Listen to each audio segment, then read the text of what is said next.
करत होता विधानसभेमध्ये, वेळ वाया घालवला तुम्ही, हे नवनाथ बन यांच्या बोलण्यातून लक्षात आलं. मी आता सुषमा अंधारेंकडे जातो. सुषमाजी, तुमच्यावरती पण काही कमेंट्स म्हणजे तुमच्या पक्षावरती केलेल्या आहेत. नाही, माझ्या पक्षावर कमेंट करायला हरकत नाही.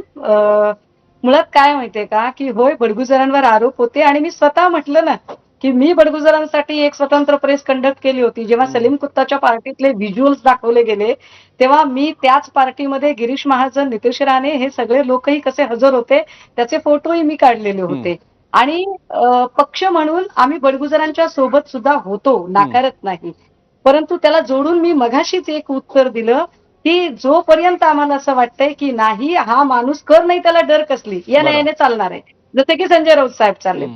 परंतु ज्यांच्या मनात भीती आहे अशा लोकांनी गिव्हअप केलं आणि ते निघून गेले. बडगुजरांचा जो डामडौल होता तो आमच्या असं लक्षात आलं की नाही बडगुजर काहीतरी हलतायत अगदी आणि बडगुजरांची कुठेतरी चूक आहे, म्हणूनच बडगुजर कदाचित गिव्हअप करण्याच्या मानसिकतेत आहेत. हे ज्या क्षणी लक्षात आलं आम्ही बिलकुल त्यांना नारळ देऊन त्यांची पाठवणी केलेली आहे. त्यामुळे आम्हाला त्याचा काही पश्चाताप नाही, त्याचं काही बद्दल काही वाईट वाटत नाही. हा एक भाग आहे. दुसरं असं की ज्या गृहमंत्र्यांना आत वगैरे टाकलं, खरं तर ते विषयांतर होईल, मात्र त्यांच्यावरचे आरोप कुठेही सिद्ध झाले नाही. आणि परमवीर सिंग आणि ती सगळी स्टोरी जर काढली तर भाजपचे दात भाजपच्या घशात जातील. हा एक भाग आहे. दुसरं असं की एकीकडे जो न्याय यांना दिला जातो बडगुजरला तो न्याय नवाब मलिकला दिला जात नाही. नवाब मलिक मुस्लिम आहेत म्हणून न्याय दिला जात नाही का? कारण नवाब मलिकांवर सुद्धा सेम आरोप आहेत. आणि हे मी फार बोल्ड विधान करते की नवाब मलिक मुस्लिम आहेत म्हणून नवाब मलिकांना वेगळा न्याय दिला जातो का? विशेष गोष्ट अशी आहे की या सगळ्या सिनोरिओमध्ये त्यांचा देशद्रोही असा उल्लेख सभागृहाच्या पटलावर विद्यमान मुख्यमंत्र्यांनी आणि नितीश राणेंनी सुद्धा केला. मी तोही प्रश्न आता तुमच्या समोरच विचारला नवाब मलिकांच्या बाबतीतला.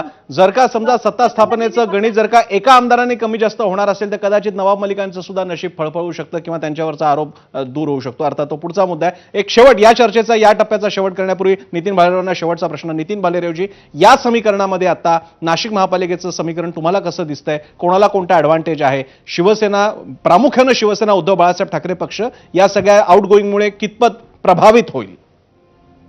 100% प्रसन्न. शिवसेना उद्धव बाळासाहेब ठाकरे पक्षाचे लचके तोडण्याकरता भाजप आणि एकनाथ शिंदे यांच्या शिवसेनेमध्ये अक्षरशः स्पर्धा चालू आहे. विलास शिंदे यांच्याशी पण माझी चर्चा झाली. विलास शिंदे यांचं अजूनही डावाडोल आहे हे तर स्पष्ट आहे. त्यांनी अजून निर्णय घेतला नाही. पण कुठलाही मोठा नेता जो आहे तो कुठलाही नेता आज उद्धव बाळासाहेब ठाकरे गटाकडे उरलेला नाही. त्याच्यामुळे जी काही सत्ता स्थापनेची जी स्पर्धा आहे ती फक्त एकनाथ शिंदेची शिवसेना आणि भाजप ही यांच्यामध्येच असणार. याच्यामध्ये कुठलाही वाद